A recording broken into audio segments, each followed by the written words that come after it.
கர்த்தருடைய நாமத்துக்கு மகிமை உண்டாவதாக. கர்த்தர் நல்லவர். மீண்டும் ஒரு நாளை காண செய்த ஆண்டவருக்கு நன்றி செலுத்துவோம்.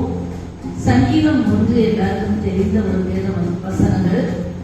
கர்த்தருடைய வேதம் எவ்வளவு அருமையான ஔஷதம், பக்கிரம்.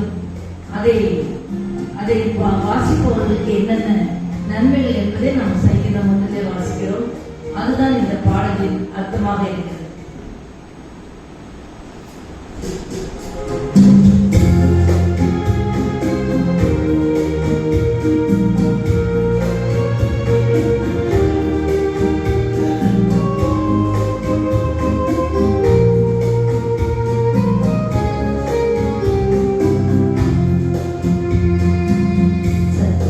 வேதம் பக்தரின் கீதம், சுத்தர்கள் போகும்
ஜெபம் பண்ணுவோம்.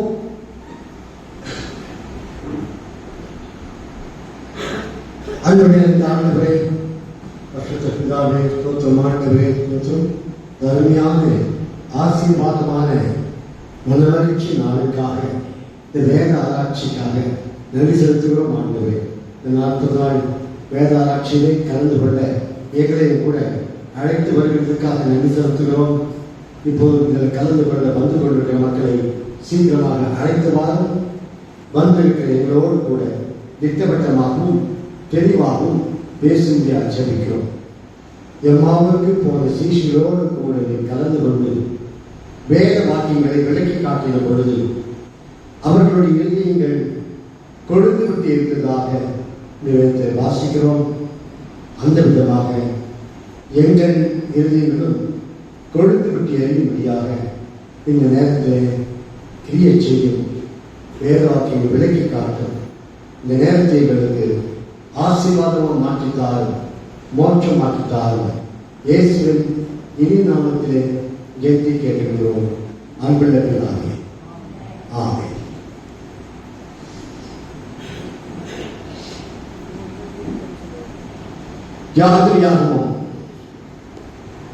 யாத்திரையாகவும் புத்தகம் 34ஆம் அதிகாரம். யாத்திராகமும் புத்தகம் 34ஆம் அதிகாரம் 29ஆம் வசனத்தை நான் வாசிக்கிறேன். யாத்திராகமும் 34:29.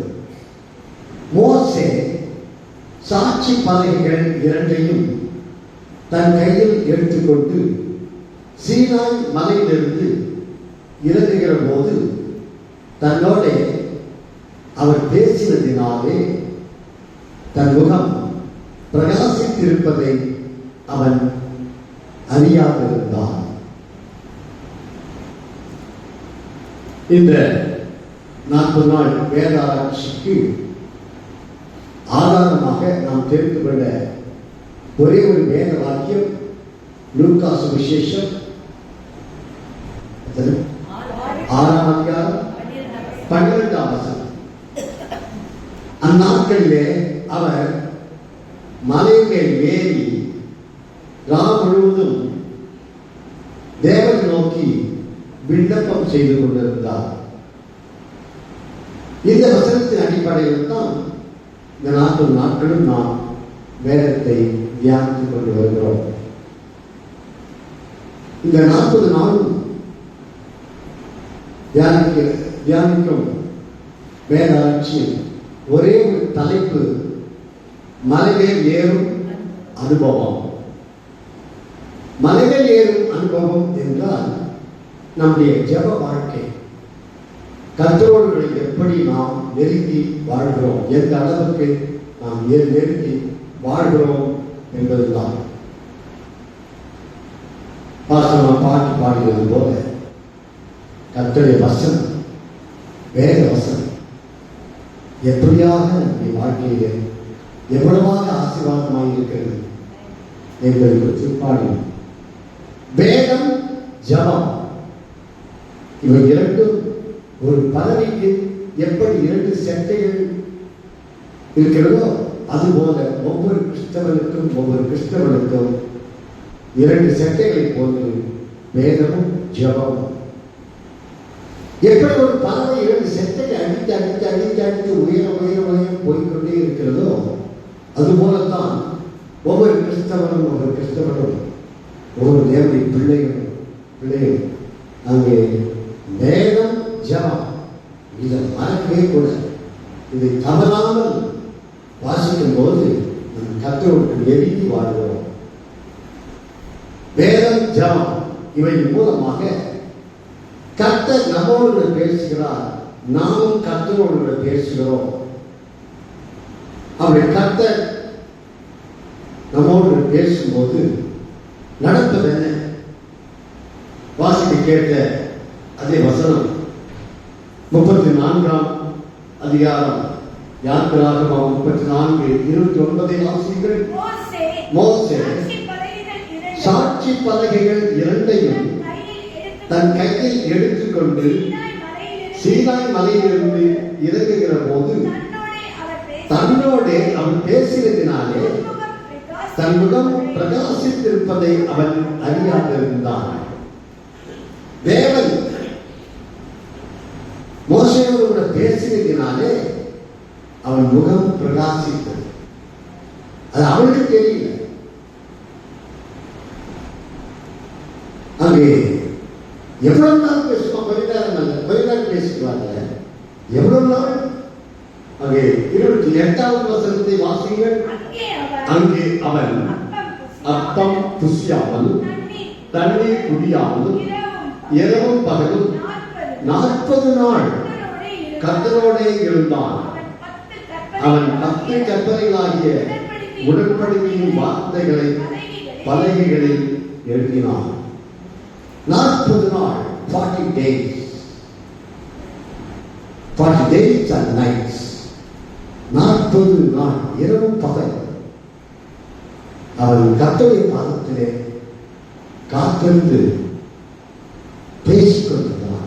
கர்த்தர் அவனோடு பேசினார். அதனால அவனுடைய முகம் பிரகாசித்தது. 30வது வசனத்தை வாசியுங்கள்.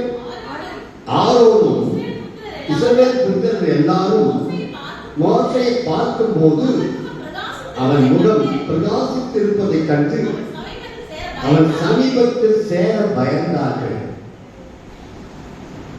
மக்கள் எல்லாம் பார்த்தாங்க. மோசேக்கு அது தெரியல. இவன் முகம் பிரகாசித்திருப்பது மோசேக்கு தனக்கு தெரியவில்லை. ஆனால் ஜனங்கள் எல்லாம் அவன் முகம் பிரகாசிப்பதை பார்த்து பயந்தார்கள். தெய்வ பயம். பயந்தார்கள் பேய் பிசாசு அப்படி பயப்படவில்லை. தெய்வ பயம். ஒரு தெய்வ பயம் நமக்குள்ளே உண்டாக வேண்டும் என்றால் நமக்கும் தெய்வ பயம் வேண்டும். நம்மை பார்க்கிறவர்களுக்கும் தெய்வ பயம் உண்டாக வேண்டும் என்றால் நாம் மலையை காத்திருக்க வேண்டும். அலையை ஏற வேண்டும். தேவனுடைய சமூகத்தில் நாம் காத்திருக்க வேண்டும்.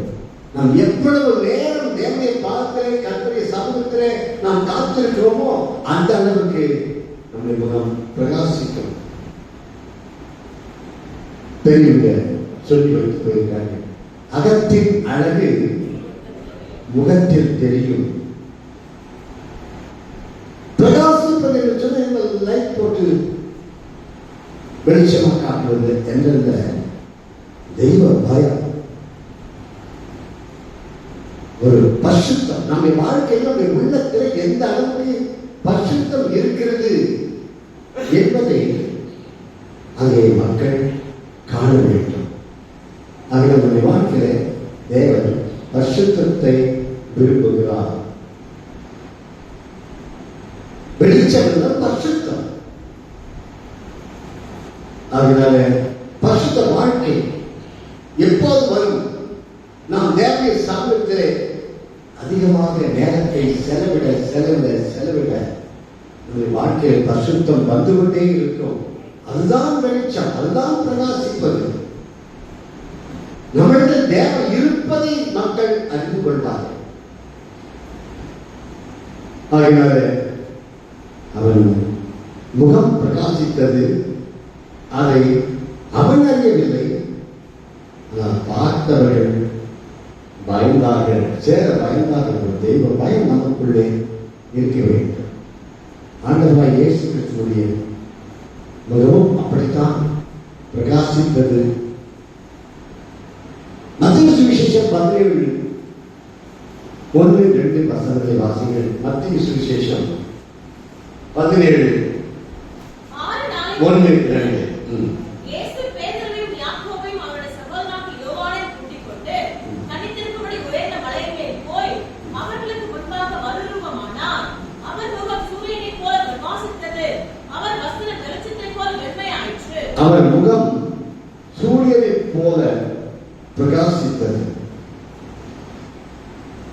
இயேசு அவ்வளவு பரிசுத்தமானவர். இயேசு போல பரிசுத்தமானவர்கள் யாரும் இல்லை. அவர் தேவனுடைய மகிமையை மக்களுக்கு வெளிப்படுத்தினார். வாழ்க்கையின் மூலமாக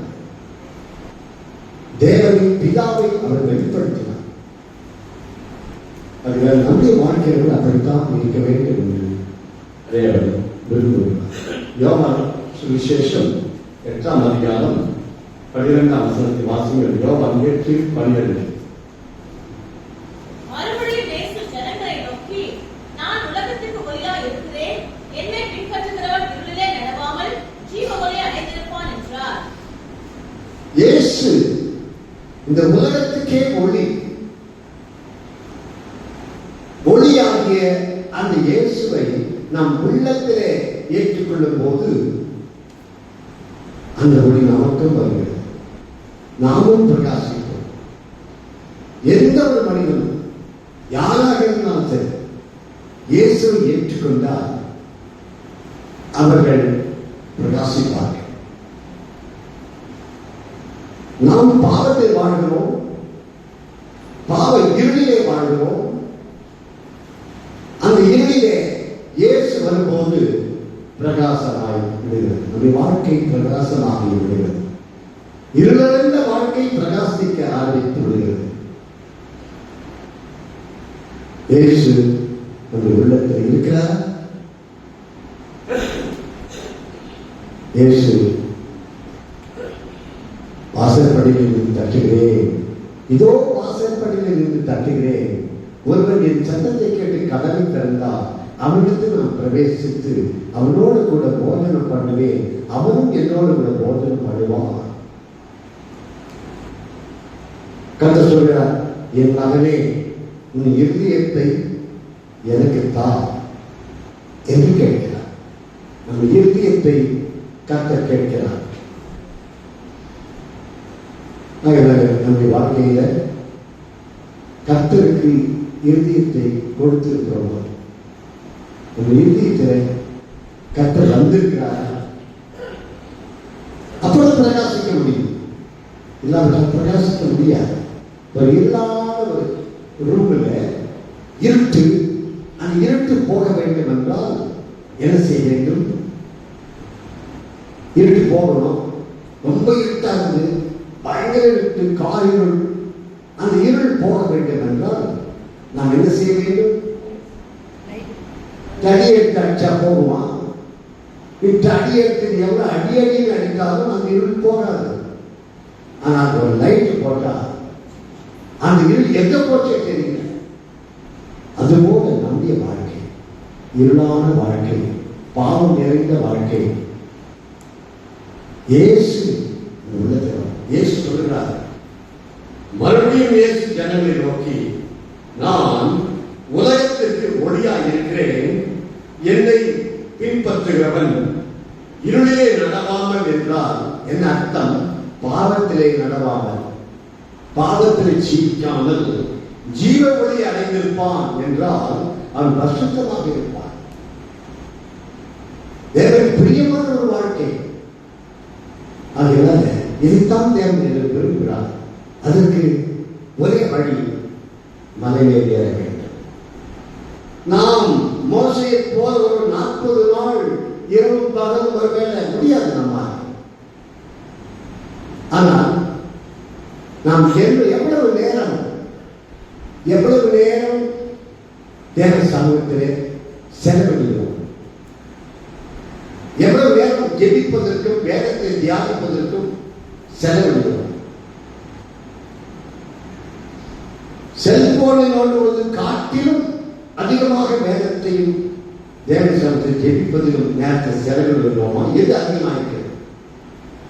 செல்போனிலும் டிவியிலும் உட்கார்ந்து கொண்டு நேரத்தை செலவிடுவோமே, இதில் எது அதிகம்? உலக பிரகாரமான டிவியிலும் செல்போனிலும் சினிமாவிலும் உட்கார்ந்து கொண்டு நேரத்தை செலவிடுவோமோ அந்த நேரம் அதிகமாக இருக்கிறதா? அல்லது தேவனுடைய பாதத்தை காத்திருந்து வேதத்தை தியானம் பண்ணி ஜெபம் பண்ணுகிற தேவனுடைய சமூகத்தை நேரத்தை செலவிடுகிற அந்த நேரம் அதிகமாக யோசித்து பாருங்கள். இதெல்லாம் வேண்டாம் என்று சொல்லவில்லை. ஆனால் எது அதிகம்? நீ எது அதிகமாக எதற்கு செலவிடுகிறாயோ அதற்குத்தான் நீ முக்கியத்துவம் கொடுக்கிறாய். வேதத்தை வாசிப்பதிலும் ஜெபம் பண்ணுவதிலும் நீ அதிக நேரத்தை செலவிடவில்லை என்றால் நீ அதற்கு நீ முக்கியத்துவம் கொடுக்கவில்லை.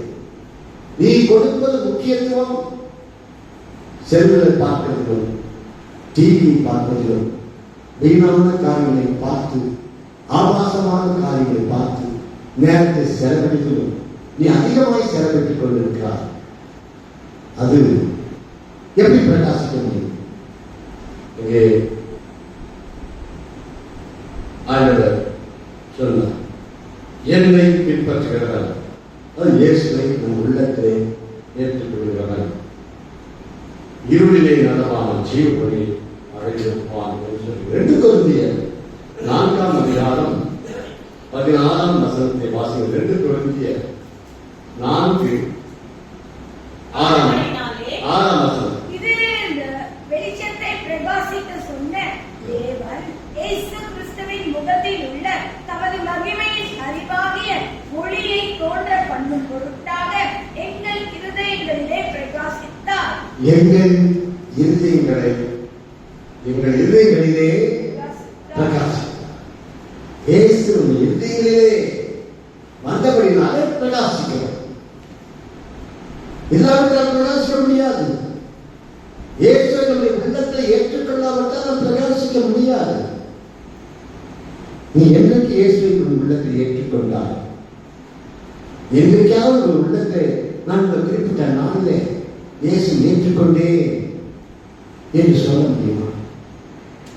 இல்லை என்றால் இன்றைக்கு அதுக்கு முக்கியத்துவம் கொடுத்து ஆண்டவரே இயேசு கேட்கிறார், என் மகனே உன் இருதயத்தை எனக்கு தா, இருதயத்தை இடம் தா என்று சொல்லி கேட்கிறார். ஏனென்றால் அந்த இருதயம் தான் தேவனுடைய ஆலயம் என்று வேதம் சொல்கிறது. தேவனுடைய ஆலயமாக அந்த இருதயத்திலே தேவன் இல்லாதபடிக்கு பாவம் நிறைந்திருக்கிறது, இருள் நிறைந்திருக்கிறது. அந்த இருளான வாழ்க்கையிலே இருதயத்திலே தேவன் இயேசு வரும்போது, ஒளியாக இயேசு வரும்போது இருளாகிய பாவம் நம்மை விட்டு அகன்று விடுகிறது. சத்தியம் இதுதான் வேதம். இதை விட வேற சத்தியம் கிடையாது, இதை விட வேறான சத்தியம் கிடையாது. அதனால நம்முடைய வாழ்க்கையிலே இயேசு வர வேண்டும். அங்கே அப்படி நாம் பிரகாசிக்கும் போது என்ன நடக்கிறது? மத்தேயு சுவிசேஷம் 5ஆம் அதிகாரம் 16ஆம் வசனத்தை வாசிங்க. மத்தேயு சுவிசேஷம் 5:16.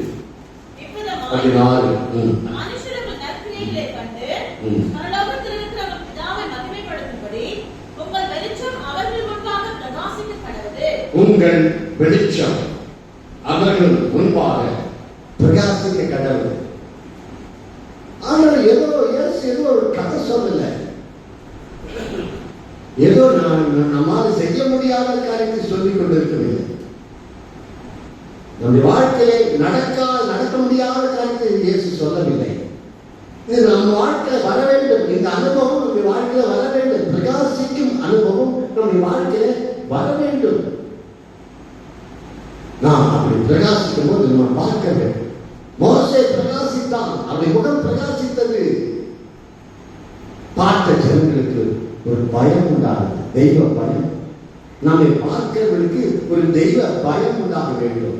நம்மை பார்த்தவர்கள் இயேசு ஏற்றுக்கொள்ள வேண்டும். விதமாய் மனுஷர் உங்கள் நற்கிரை கண்டு நற்கிரை என்று சொன்னார். நற்கிரையின் மூலமாக அங்கே பிரகாசிக்கும்.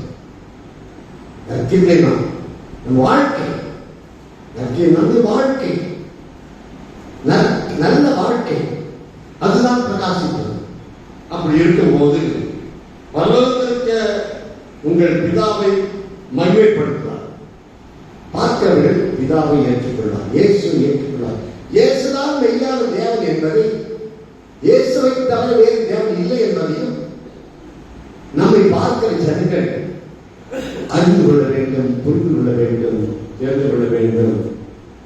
அவர்கள் மனம் திரும்ப வேண்டும். நாம் ரட்சிக்கப்படுவது மட்டுமல்ல, நாம் நம்முடைய வாழ்க்கை மாற்றப்படுவது மட்டுமல்ல, மற்றவர்களும் நம்மை பார்த்து ரட்சிக்கப்பட வேண்டும்.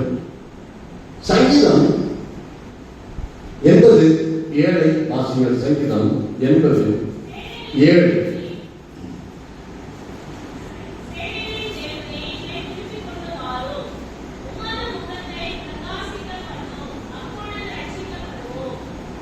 ரட்சிக்கப்பட வேண்டும். ஆண்டவர் பிரகாசித்தால் தான் நாம் ரட்சிக்கப்பட முடியும். ஆண்டவர் நம்ம உள்ளத்தில் வந்தால் தான் நாம் ரட்சிக்கப்பட முடியும். இல்லாவிட்டால் ரட்சிக்கப்பட முடியாது. இது நமக்கு அவசியம். இன்னும் தானியேல் 12:3 வாசிகள். தானியேல் 12:3.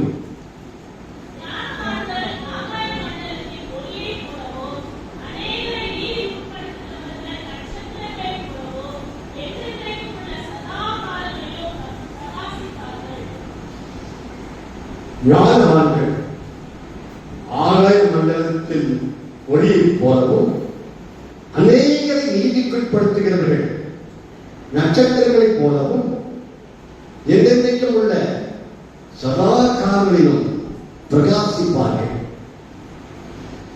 இன்னும் யார் பிரகாசிப்பார்களா? மற்றவர்களை ரட்சிப்புக்குள்ளாக வழி நடத்துகிறார்கள், பிரகாசிப்பார்கள். நாம் ரட்சிக்கப்பட்டால் மட்டும் போதாது, மற்ற மக்களையும் ரட்சிப்புக்குள்ளாக நாம் வழி நடத்த வேண்டும். நம் மூலமாக மற்ற மக்கள் ரட்சிக்கப்பட வேண்டும். நம்மை பார்க்கிறவர்கள் ரட்சிப்பட. அப்படி என்றால் நாம் நம்முடைய வாழ்க்கையின் மூலமாக மற்றவர்களுக்கு வெளிப்படுத்த வேண்டும், பிரகாசிக்க வேண்டும், மற்றவர்களுக்கு நாம் சொல்லவும் வேண்டும். ஆகவே மற்றவர்களை நாம் லட்சியத்துக்குள்ளாக வழி நடத்தவில்லை என்றால் நாம் சுயநலக்காரர்கள். உங்கள் மூலமாக நீ தேவனை மற்றவர்களுக்கு வெளிப்படுத்தாமல் இருந்தால், மற்றவர்களை லட்சியத்துக்குள்ளாக நீதிக்குள்ளாக வழிநடத்தாமல் இருந்தால் நாம் சுயநலக்காரர்கள். நாம் ரட்சிக்கப்பட்டால் மட்டும் போதாது, மற்ற மக்களும் ரட்சிக்கப்பட வேண்டும் என்று நாம் மற்றவர்களுக்கும் சொல்ல வேண்டும். சொல்லாமல் கூட நம்மை பார்க்கிறவர்கள் மனம் திரும்ப வேண்டும். கணவன் ரட்சிக்கப்படவில்லை, மனைவி ரட்சிக்கப்பட்டிருக்கிறான். அப்படி என்றால் கணவன் எப்படி ரட்சிக்கப்படுவான்? அது கர்த்தருடைய வசனம் சொல்கிறது. 1 பேதுரு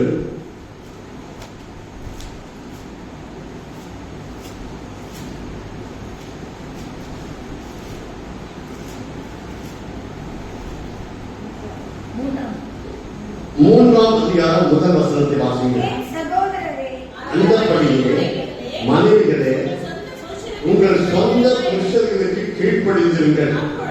அப்பொழுது அவர்களில் யாராவது திருவசனத்திற்கு கீழ்ப்படியாததாக இருந்தால் பயபக்தியோடு கூடிய உங்கள் கற்புள்ள நடக்கை அவர்கள் பார்த்து போதனையின்றி மனைவிகளின் நடக்கைகளினாலே ஆதாயப்படுத்திக் கொள்ளப்படுவார்கள். போதனைய தேவையில்லையா? போதிக்க வேண்டிய அவசியம் இல்லை. போதிக்காமலேயே தான ரட்சிக்கப்படுவாங்க. மனைவியின் நடக்கையை பார்த்து புருஷர்களுக்கு கீழ்ப்படிந்திருங்கள். அந்தபடி மனைவிகளே உங்கள் சொந்த புருஷர்களுக்கு கீழ்ப்படிந்திருங்கள். அப்பொழுது அவர்களில் யாராவது திருவசனத்துக்கு கீழ்ப்படியாதவர்களாக இருந்தால் பயபக்தியோடு கூடிய உங்கள் கற்புள்ள நடக்கை அவர்கள் பார்த்து போதனையின்றி, சொல்ல வேண்டிய அவசியமே இல்லை, போதனையின்றி மனைவிகளின் நடக்கையினாலேயே ஆதாயப்படுத்திக் கொள்ளப்படுவார்கள். இதுதான் நம்முடைய வாழ்க்கையில் நடைபெற வேண்டும். இது நடைபெற வேண்டும். இது பிரகாசிக்க வேண்டும். இதுதான் பிரகாசிப்பது. அப்படி என்றால் நம் மேலே ஏற வேண்டும். எல்லாரும் மலை மேலே ஏற முடியாது. மலை மேல் ஏறுவது என்றால் என்ன அர்த்தம்? ஜெபம் பண்ண. தேவனுடைய சமூகத்திலே, தேவனுடைய வேலையிலே, தேவனுடைய விசனத்திலே நாம் எப்பொழுதும் அதிக நேரத்தை செலவிட வேண்டும். மோசே 40 நாள் இரவும் பகலும் அங்கே தேவனை பார்த்து காத்திருந்தான். அவன் தேவனோடு பேசினான், தேவன் அவனோடு பேசினார். அதனாலே நடந்ததென்ன? அவன் முகம் பிரகாசித்தது. ஒருவேளை மோசே போல் அவ்வளவு நாள் நம்மாலே முடியாவிட்டாலும் நம்மாலே எவ்வளவு நேரம் இருக்க முடியும், காத்திருக்க முடியும்? நாம் எவ்வளவு நேரம் காத்திருக்கிறோம், எவ்வளவு நேரத்தை கர்த்தருடைய சமூகத்திலே செலவிடுகிறோம்? ஒரு தேவனுடைய மனிதன், அவர் நண்பர் ஒருவர் அவர் ஃபேக்டரிக்கு அழைத்து சென்றார். சார்லஸ் பெர்னி என்கிற அவர் அங்கே ஃபேக்டரியில் போய் ஃபேக்டரியில் காட்டுல சுற்றி பார்க்க உள்ள கூட்டிட்டு போய் காட்டியிருக்கேன். உள்ளதான் போய் பார்த்தார். எல்லாத்தையும் பார்த்து விட்டு வெளியே வந்து விட்டாங்க. அவ்வளவுதான். அவர் ஒரு வார்த்தையை வாயை திறந்து பேசவே இல்லை. ஃபேக்டரியில் வேலை செய்கிற அவ்வளவு பேரும் ரட்சிக்கப்பட்டார்கள். இதுதான் பிரகாசிப்பது. நம்மை பார்க்கிறவர்கள் நம்மிடத்திலே இயேசுவை பார்க்க வேண்டும், இயேசுவை நாம் வெளிப்படுத்த வேண்டும். அதுதான் பிரகாசிப்பது. அதற்கு கர்த்தருடைய பாதத்திலே அதிகமாக நம்முடைய நேரத்தை செலவிட வேண்டும். நான் இந்துவாக இருக்கும் போதே இந்த பைபிளை படிக்க ஆரம்பிச்சேன். எங்க அப்பா சொல்லிட்டார், அப்பா மோட்சம் ஒன்று இருக்குது. நாங்கள் இந்துவாக இருக்கும் போதே எங்க அப்பா எனக்கு சொன்னது, மோட்சம் ஒன்று இருக்குது, நரகம் என்று ஒன்று இருக்கிறது. நாம் மோட்சத்துக்கு போக வேண்டும், அது சந்தோஷமான இடம். நாம் நரகத்துக்கு போகக்கூடாது, அது நெருப்பு இருக்கிறது, நெருப்பு எரியும். ஆகினால நீ பெரிய பணக்காரன் ஆகணும்னு ஆசைப்படாத, பக்தி ஆகணும்னு ஆசைப்படு. இதுதான் எங்க அப்பா எனக்கு சொல்லிக் கொடுத்தது. நான் இந்துவாக இருக்கும் போதே சொன்னது. அப்படி நான் அநேக தெய்வங்களை ஏற்றி பார்த்தேன், எவ்வளவு கோவிலுக்கு சென்று பார்த்தேன். இதே வடபேரி கோவில், ஈஸ்வரன் கோவில், இதெல்லாம் அப்பெல்லாம் ஜனங்க கூட்டமே இருக்காது, யாரையா கிடையாது. நான் சின்ன பையனா இருந்தப்ப போய் மணிக்கணக்காக இந்த தெய்வங்களை, வடபேரி கோவில், ஈஸ்வரன் கோவில், இன்னும் மற்ற சின்ன கோவில்கள் எல்லாத்திலும் போய் நான் மணிக்கணக்காக உட்கார்ந்து கொண்டு அந்த தெய்வங்களை வேண்டிக் கொண்டு, எதற்காக? பணக்காரனா ஆவதற்காக அல்ல. என் வாழ்க்கையில நான் பாவத்தை விட்டு திருந்த வேண்டும், தேவனுக்கு கடவுளுக்கு பிரியமாக வாழ வேண்டும் என்று அந்த நோக்கத்தோடு அப்படி எவ்வளவு மணிக்கணக்காக நான் உட்கார்ந்து கொண்டு செலவிட்டேன். எந்த தெய்வமும் என் வாழ்க்கையை மாற்றி அமைக்கவில்லை. அப்படி அந்த சில புத்தகங்களை படிக்க ஆரம்பித்தேன், பக்திக்குரிய புத்தகங்களை படிக்க ஆரம்பித்தேன். எந்த புத்தகத்திலும் உண்மையான தெய்வனை நான் கண்டுபிடிக்க முடியவில்லை. கடைசியாக ஒருவர் இந்த பைபிளை கொடுத்தார். இந்த பைபிளை படிக்க ஆரம்பிச்சேன். ஆதி ஆரம்பத்திலிருந்து ஆரம்பித்தேன். ஆதி ஆரம்பத்திலிருந்து ஆரம்பித்து வெளிப்படுத்த வரைக்கும் அது ஆதி ஆரம்பத்திலிருந்து திறந்து வாசிக்கும் போதே ஆதியாகமம் 1ஆம் அதிகாரம் 1ஆம் வசனத்தை இருந்து வாசிக்க ஆரம்பித்தேன். ஆதியே தேவன் வானத்தையும் பூமியும் சிருஷ்டித்தார். அந்த ஒரு வசனத்தை வாசித்த உடனே எனக்கு ஒரு தெய்வ பயம் வந்துவிட்டது. ஆஹா, இவர்தான் மெய்யான தேவன். படிக்க ஆரம்பிச்சேன். படிக்க படிக்க வேண்டி மூடி வைக்க வேண்டும் என்று அந்த எண்ணமே எனக்கு வரவில்லை. படித்துக் கொண்டே இருந்தேன். அதுதான் என்னுடைய, அதாவது அப்பொழுது நான் 10வது படித்துக் கொண்டிருந்தேன். 10வது படித்து முடித்து சம்மர் வெக்கேஷன் 2 மாதம் லீவு. அதுல படிக்கிறதுக்கு நல்ல நேரம் இருந்தது. இரவும் பகலும் விடாமல் அப்படியே படித்துக் கொண்டே இருந்தேன். 2 மாதத்துல இந்த பைபிள் முழுவதையும் படித்து முடித்து விட்டேன். முடித்த பிறகு நான் எனக்கு உள்ளே வருகிற தீர்மானம், இயேசுதான் மெய்யான தேவன், இயேசுவை தவிர வேறு தேவன் இல்லை என்பதை நான் கண்டுகொண்டேன். இந்த பைபிளை காணலாம், இயேசுவை நாம் காணலாம், இயேசுவை உள்ளத்தில் ஏற்றுக்கொள்ளலாம், பிரகாசிக்கலாம். ஒரு பக்தன் நான் ஏற்கனவே சொல்லியிருக்கிறேன்,